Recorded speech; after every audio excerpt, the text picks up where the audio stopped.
Writing formulas from names. So this is just a review of ion charges. So remember, metals on the left side of the periodic table form only one type of ion. Many metals form more than one ion, and those are often in the transition metals. Now there's a few transition metals that only form one, and those are listed here. But it's kind of a safe assumption that if it's a transition metal, it may most likely will form more than one cation. So calcium is in element group 2A. Which of the following statements is correct about calcium forming an ion?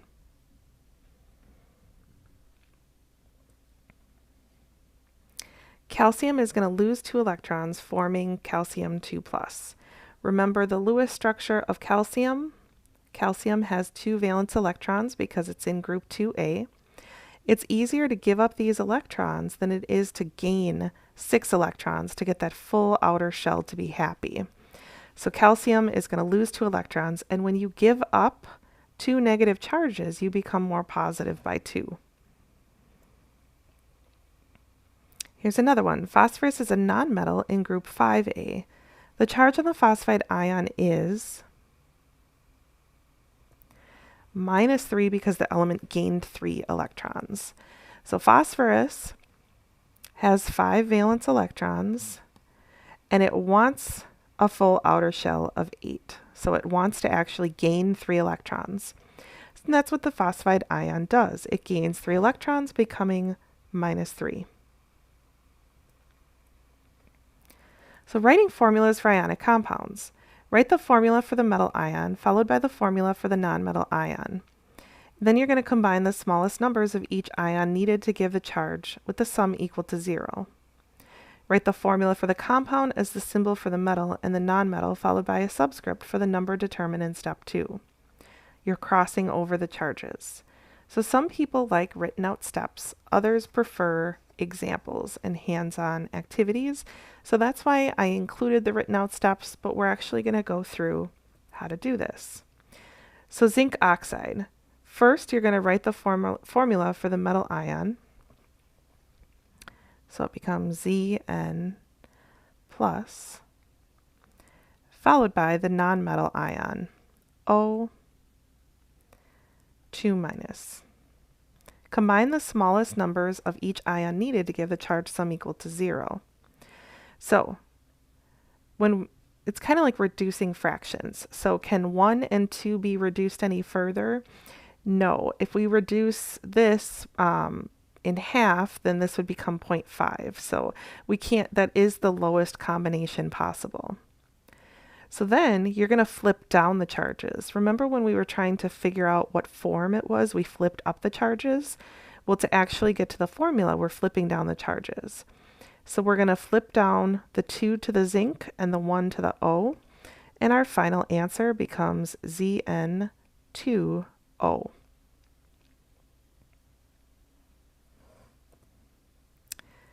Okay, calcium chloride.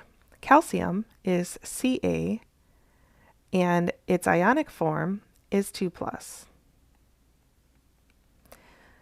Chloride is Cl-. How am I getting this? I've got this table of charges here. We also have that table of polyatomic ions that lists the charges of some of the most common elements on there and the polyatomic ions. So there's a couple different places where you can go to figure out the charges. Anyone in group 2A is going to have a +2 charge. Anyone in group 7A is going to have a -1 charge. So lots of different things that you've learned throughout the course allows you to figure out those charges. Now, what's the smallest combination of these two? Well, we have 1 and 2 again, so that is reduced to the most possible reduction. So now we're just going to flip down our charges. The 2 comes to the chloride, and the minus goes to the calcium, and we get CaCl2 as our final answer. Aluminum sulfide. So aluminum is Al3+, sulfide is S2-. Can we reduce these by anything? Not really. So that is the lowest combination. Now, I mean, since we've gone through 3 examples where we haven't been able to reduce it, let me just say, pretend this is 4 plus. If this was 4 plus, we could divide both by 2 and reduce it down. But it's not. It's a 3 and a 2. If we divide it, it's going to create a decimal. We don't want to do that. So this is the lowest combination. So now to get to our final answer, we're just going to flip down our charges. So flip that one down, that one down. This becomes Al2S3.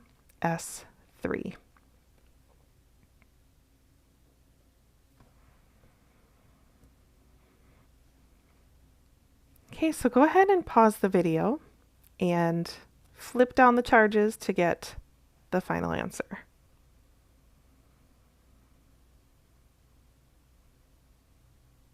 Okay, so when we flip these down, we get AlF3.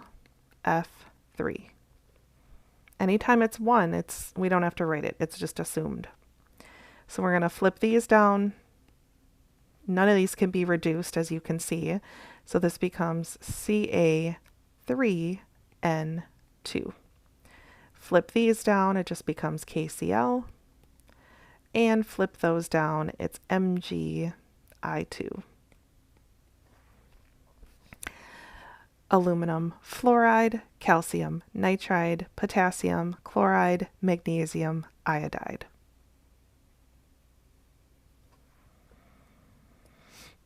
So what is the correct formula for the compound beryllium fluoride?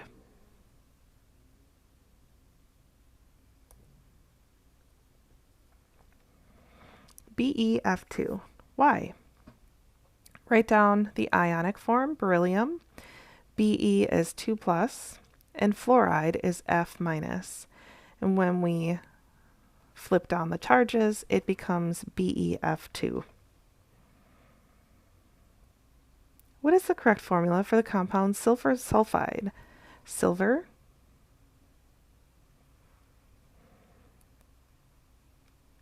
Ag plus, sulfide, S2 minus. Flip down the charges, Ag2S.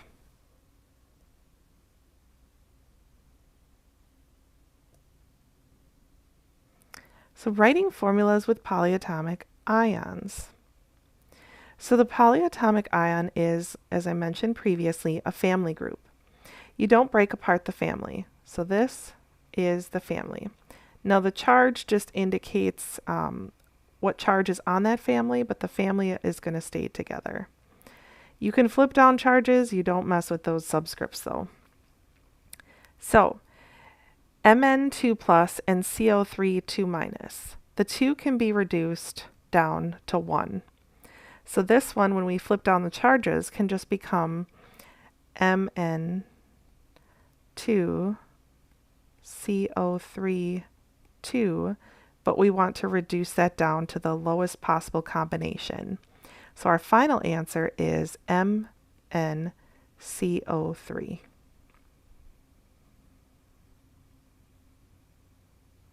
Now, you keep the parentheses if there's more than one polyatomic ion group. So you can see there's 2 nitrate groups, so that's why we kept the parentheses. If there's only one of those groups, then we don't need the parentheses. It's not wrong if you keep them, but it's not necessary. Okay, so now we're going to flip down these. So the 2 gets flipped down there, this gets flipped down there. This becomes SrOH2.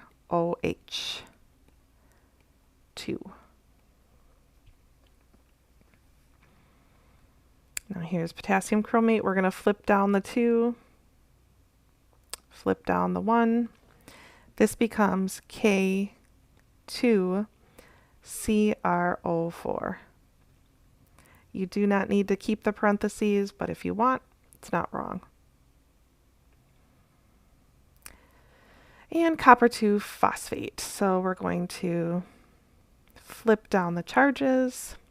Cu gets a 3. PO4 gets a 2.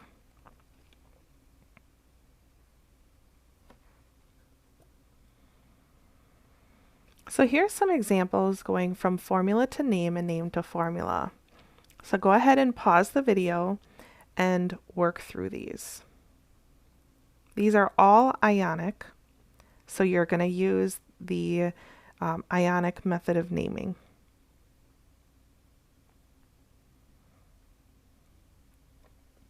Okay. Starting with this first one, you're going to flip up charges only if it's one of those transition metals that has more than one stable cation. This one isn't. We know it has only one stable cation, so this is calcium iodide.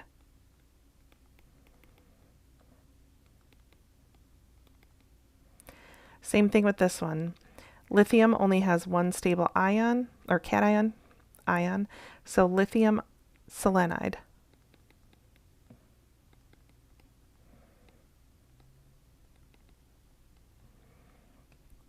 This is a transition metal. We have chromium. Chromium has a couple different forms, so we're going to flip up our charges. This becomes Cr plus and O minus, and we always want to confirm the charge of the anion. Oxygen is actually a 2 minus, so we have to increase this one also to 2 plus. This becomes chromium 2 oxide.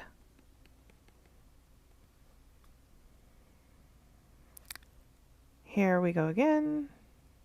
Flip up the charges. This becomes Cr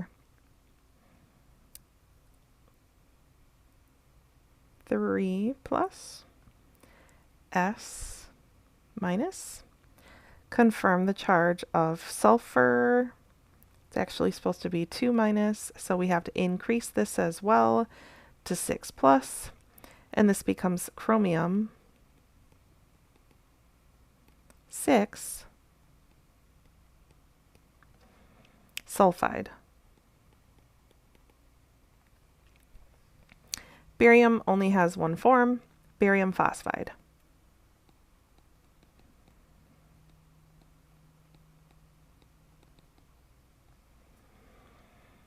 Okay, now going from name to formula. Beryllium bromide. So beryllium is Be 2 plus, and bromide is Br minus. We flip down the charges. It becomes Be Br2. Manganese, Mn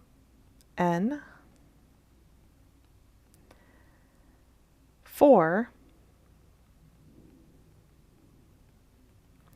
and oxide.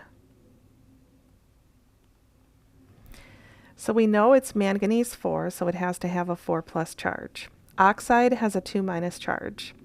Now before we flip these down, can we reduce this any? Yes, if we divide both of them by 2, we can reduce that to 2 and that to 1.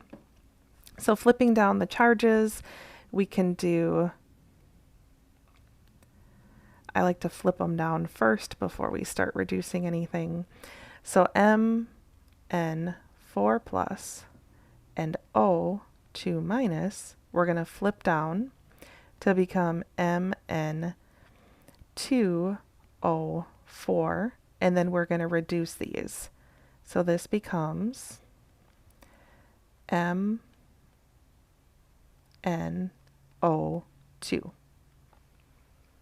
This is our final formula. Vanadium 5 sulfide. This is V5 plus. Sulfide is S2 minus. We can't reduce those. We're going to flip them down. This becomes V2S5. Silver nitride, Ag plus. Nitride is N3 minus. Flip down the charges. It's Ag3N. Cobalt 3 chloride, CO3 3 plus. Chloride is Cl minus. When we flip down the charges, this is just CoCl3.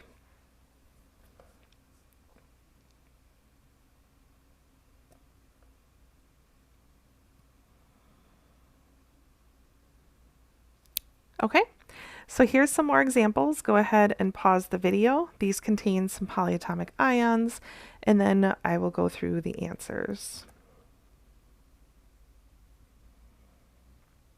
Okay, so magnesium just has one form, so magnesium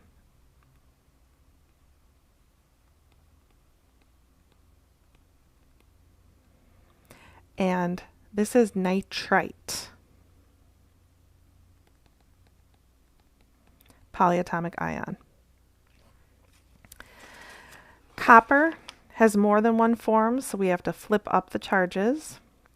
Hydroxide has a -1 charge, so when we flipped it up, it is the true charge, so this becomes copper 2 hydroxide.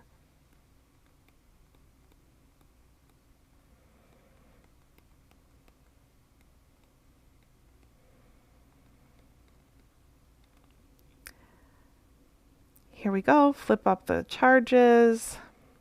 This is copper 1 hydroxide.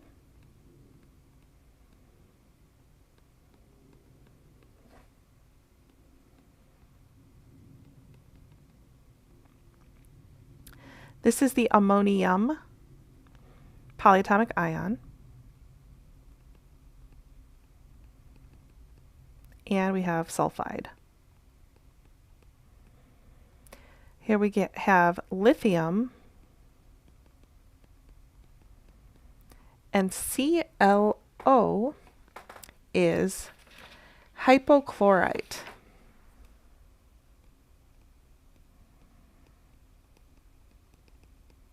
How did I know it was hypochlorite? Well, if I see more than 3 elements in something, I know that there's a polyatomic ion involved. So I went and looked it up on the table, hypochlorite. Potassium cyanide. Now we're going name to formula. Potassium is K plus, cyanide is Cn minus. So potassium cyanide, we flip down the charges, just becomes KCN. Zinc is Zn plus. Permanganate. I'm sorry about zinc. This is Zn2 plus.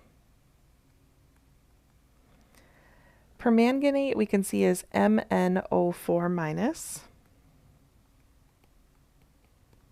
So when we flip down the charges, it's Zn MnO4 2. Manganese 4 chlorate. Mn4 plus, and chlorate is ClO3 minus.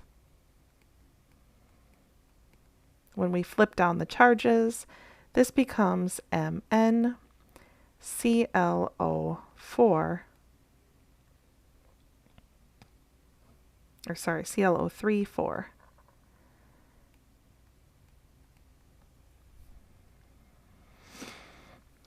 Nickel 3 sulfite.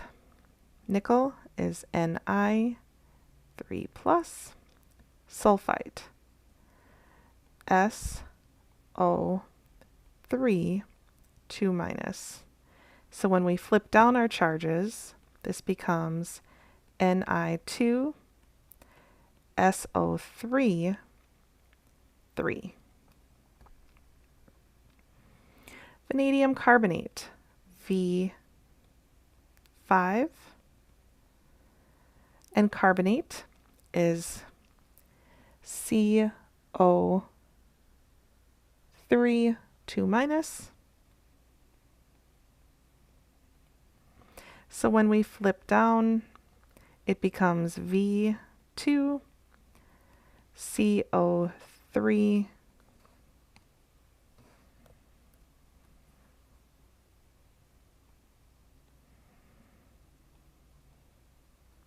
5.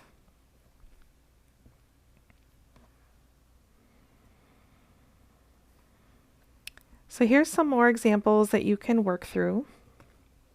Go ahead and pause the video, and then I'm just going to tell you the answers as we go through. Okay, number 1 is calcium carbonate. 2 is potassium chloride. 3 is iron 2 sulfate. 4, lithium bromide. 5, magnesium chloride. 6 is iron 3 chloride. 7 is zinc phosphate. 8 is ammonium nitrate. 9 is aluminum hydroxide. And 10 is copper 1 acetate.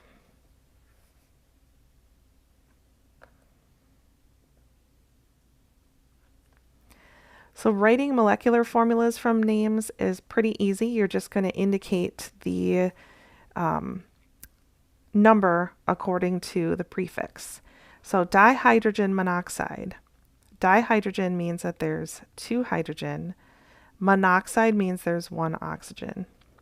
Dihydrogen monoxide is the systematic name for water. Dinitrogen pentoxide, N2O5.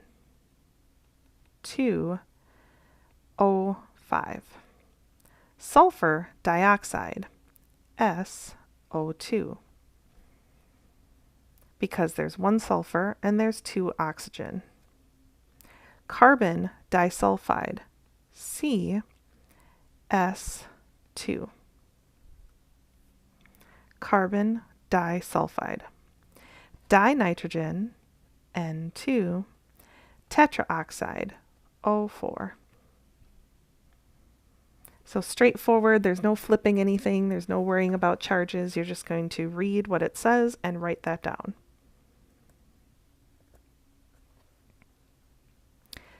Okay, so one tip I do want to give you on your homework is when you're going through the homework assignment, before you start naming anything, you want to make a note of whether you're doing the molecular naming or the ionic naming. So if there's any metals in it, you're going to do the ionic naming. If there's a cation that starts with ammonium, you're going to do that type of naming as well.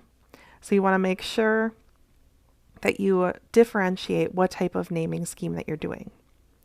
I personally would then name everything that's molecular and do all the molecular problems first, because those are just simple with the prefixes. Once you're done doing all of those, then everything left, you know that you're going to be worried about charges. So then you can kind of focus your mind around the charges. There's a lot of homework problems, so make sure you take the time and systematically name them. I strongly encourage that you do not just Google a name, because on an exam, you're not going to have time to do so. And for the final, especially, there's going to be so many questions that it'll be really tough for you to even have time to be able to Google the names. So go through the lessons that I just went through, take good notes, and practice.